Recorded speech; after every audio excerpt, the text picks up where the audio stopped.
नमस्कार, मैं विवेक मिश्रा। 2 दिन पहले राकेश वर्मा जी का जो बार एसोसिएशन के अध्यक्ष के प्रत्याशी थे, उनका एक इंटरव्यू मैंने आपको दिखाया था, जिसमें बड़े बेबाकी के साथ उन्होंने जवाब दिया था। अध्यक्ष पद के वो प्रत्याशी थे, आज काउंटिंग हो चुकी है और आज वो विजयी हो गए हैं, वो अध्यक्ष बन चुके हैं। और जानेंगे कि विजयी होने के बाद, विजयी होने से पहले कई बार चीज़ें अलग होती हैं और विजयी होने के बाद जिम्मेदारी बढ़ जाती हैं, तो अब उनका क्या वकीलों के प्रति नज़रिया होगा। और चूँकि बार एसोसिएशन समाज का भी एक ऐसा हिस्सा है कि जहाँ से पॉलिटिक्स भी होकर गुजरती है, जहाँ से पूरा समाज प्रभावित होता है, तो क्या कुछ प्राथमिकताएं उनकी आगे के लिए रहेंगी। तो सबसे पहले राकेश जी, आपको बहुत बहुत बधाई। और क्या संदेश देना चाहते हैं वकीलों को और जनता को? पहले तो विवेक जी, आपको बहुत बहुत धन्यवाद। और जिन मुद्दों को लेकर के मैं चुनाव में मैदान में आया था, उन मुद्दों पर सामान्यतः मुद्दे तो राजनीतिक क्षेत्र में या सार्वजनिक जीवन में तमाम लोग कहते हैं, नीति की बात करते हैं, लेकिन उसका वास्तव में वास्तविक जीवन में उसकी प्रासंगिकता जब वो पद पे आ जाते हैं तो उसकी समाप्त हो जाती है। इसलिए लोग विश्वास कम करते हैं। मुझसे भी कई बार लोगों ने सवाल पूछा था ये, लेकिन मेरे जो मुद्दे थे, जो मैंने तर्क से लोगों को समझाया, उस पर लोगों का विश्वास रहा और उन्होंने भारी मतों से, मेरे ख्याल में आज तक बार एसोसिएशन के चुनाव में अध्यक्ष पद को इतने भारी मतों से कभी विजय श्री नहीं प्राप्त हुई है। तो मुझे ऐसा लगता है कि मेरे जो मुद्दे थे या जो मैं लोगों को मोटिवेट कर रहा था, उस पर लोगों ने विश्वास व्यक्त किया है। अब चूंकि उन्होंने विश्वास व्यक्त किया है और इतने भारी समर्थन से मुझे जिताया है, इसलिए मेरी ये हाईली नैतिक जिम्मेदारी बनती है कि उन सारे जो मैंने संकल्प चुनाव पूर्व लिए थे उनको पूरा करूं। और मैं फिर एक बार आपसे कहता हूं कि जिन मुद्दों को मैंने लिया था, जो मैंने संकल्प लिए थे, उन पर मैं आज भी कायम हूं। और अगर उन मुद्दों पर कायम रहने के बाद भी अगर मैं उन पर अमल करने में सफल नहीं रहा, मेरी तरफ से कोई लापरवाही हुई, तो मैं निश्चित रूप से 90 दिन के पश्चात अपने पद से त्याग पत्र दूंगा। ऐतिहासिक विजय हुई है आपकी, आपने बताया, और ये इतिहास में है बार एसोसिएशन की कि लगभग 250 वोटों से आप विजयी हुए। और ऐतिहासिक विजय के साथ ऐतिहासिक जिम्मेदारी भी आपकी बढ़ गई है। तो क्या कुछ जो चीज़ें आपने कही थी उनमें इम्प्लीमेंट कितने दिनों में देखने को मिल जाएगा और शुरुआत कब से हो जाएगी?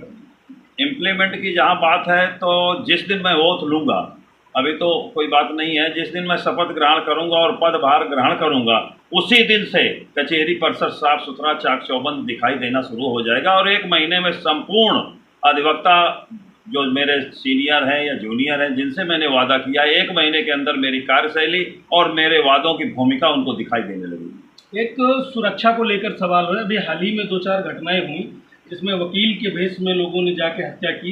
तो क्या कुछ लेकर, सुरक्षा को लेकर एक बड़ा हमेशा सवाल रहता है कि सुरक्षा को लेकर 2 पुलिस वाले जरूर होते हैं बाहर, लेकिन कोई ऐसी ना चेकिंग होती, ना कोई ऐसे उपकरण लगे होते हैं जहां से लोग गुजर के जाएं। तो मुझे लग रहा है आज भी सवालिया निशान सुरक्षा व्यवस्था को लेकर कचहरी में हमेशा रहता है। उसको लेकर क्या आपकी पहल रहेगी? ऐसा है कि उसमें कुछ कहीं ना कहीं किसी हद तक हमारा भी दोष है, क्योंकि तमाम जो है, जो वकील नहीं होते हैं, वकील के बेस में कचहरी में आते हैं और लोग जानते रहते हैं, इसके बावजूद भी उनका तिरस्कार करके उनको कचहरी परिसर से बाहर निकालने का उपक्रम नहीं करते हैं और उनका समर्थन करते हैं, अपने बस्ते में बैठालते हैं, उनको प्रश्रय देते हैं।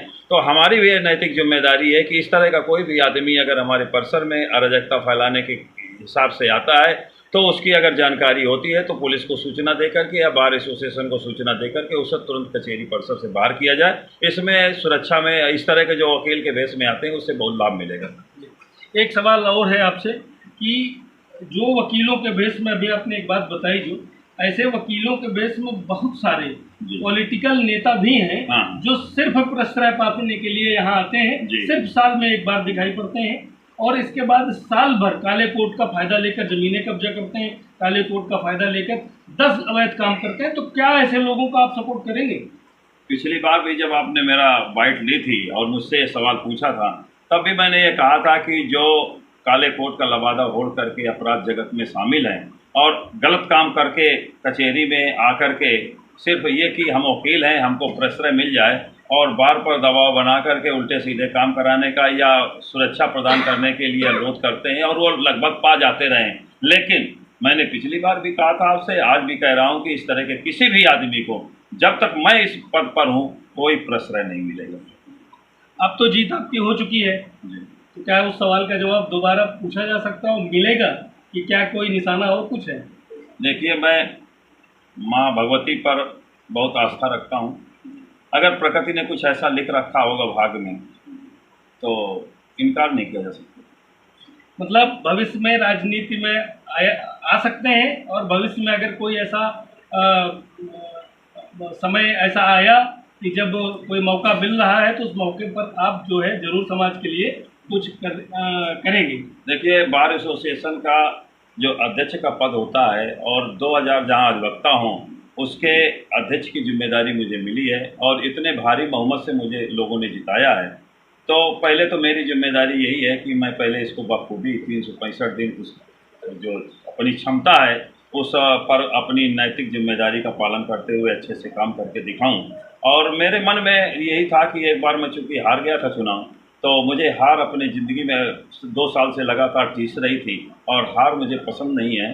तो उस दाग को मिटाने के लिए मैंने इस चुनाव को ठीक ढंग से लड़ा, और सभी मेरे भाइयों ने मुझे अच्छे ढंग से सहयोग किया। कल क्या होने वाला है, ये अभी भविष्य के गम में। प्रेस वेलफेयर एसोसिएशन के भी आप विधिक सलाहकार हैं, जी। पत्रकारों का खासा सपोर्ट आपको रहा। जी। और वैसे तो आप खुद इतने फेमस हैं पहले से, लेकिन चुनाव को लेकर हमेशा बाधाएं भी आती हैं, पिछली बार ऐसा रहा भी, तो पत्रकारों का खासा आपको सपोर्ट मिला। तो प्रेस वेलफेयर एसोसिएशन की टीम को और पत्रकारों को क्या कहना चाहेंगे? देखिए, ऐसा है कि ये जो वर्तमान समय है, वर्तमान क्या, मैं हमेशा ये मानता रहा हूँ कि ये विध्वंस और विनाश का वक्त नहीं है, रचना और सृजन का वक्त है। और आप जो पत्रकार समूह है या प्रेस वेलफेयर एसोसिएशन से जो संबंधित रचनाकार या कलमकार हैं, वो सभी सृजन और रचना से संबंधित हैं। और जब जो कोई सृजन और रचना करता है, वो मेरे लिए बहुत ही सम्मानीय है, पूजनीय है। इसलिए मैं उनके लिए हमेशा काम करता रहूँगा, और किसी भी मोड़ पर अगर मेरी ज़रूरत पड़ी तो मैं पूर्ण रूप से उनके साथ खड़ा हूँ। बहुत बहुत धन्यवाद। आप राकेश वर्मा जी हैं, जो लगभग 4 दशक से क्रिमिनल के लॉयर हैं और जानी मानी एसपी हैं।